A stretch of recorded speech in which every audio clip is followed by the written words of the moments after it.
Teruntuk Sarwenda, semoga video gue FYP di beranda lo ya. Video lu yang lu buat untuk klarifikasi itu niat apa enggak sih sebenarnya? Gue tanya, beneran serius nanya gue. Gue nanya dengan nada lembut. Gue mau tanya. Nih ya, gue mau ngomong lembut ya. Sebenarnya lu niat nggak sih bikin video klarifikasi itu? Hah? Niat nggak? Yang pertama, lu klarifikasi mengutamakan keluarga lu. Yang kedua, lu mengutamakan netizen dan selalu meminta netizen untuk menemani kamu terus. Lu pikir lu menyakiti siapa? Lu menyakiti Ruben Kamu menyakiti Ruben, sumpah. Gue lembut lo nanyanya ini. Sumpah lembut banget ini nanyanya. Gedek. Karena di dalam videonya itu, lo tuh gak ada banget rasa sedih-sedihnya, gak ada banget rasa penyesalannya. Tapi lo tuh kayak cengar-cengir, tapi lo tahan gitu loh. Acting lo kurang bagus. Acting melas lo kurang, masih kayak tengil gitu.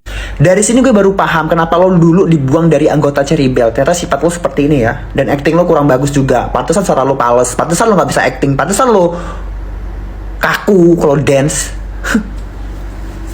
Hei Wenda ya, banyak banget artis-artis yang cerai ya. Banyak banget artis yang cerai itu ketika cerai mantan suaminya belum tentu dia ngasih nafkah buat anaknya, belum tentu dia ngasih rumah buat anaknya, belum tentu dia mau teguran sama mantan istrinya, bahkan ngasih fasilitas buat mantan istrinya, bahkan ngasih duit ke mantan istrinya.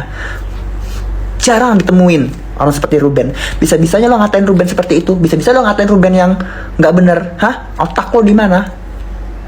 Masih deh, gak boleh kayak gitu ya Wenda. Dosa. Gemes.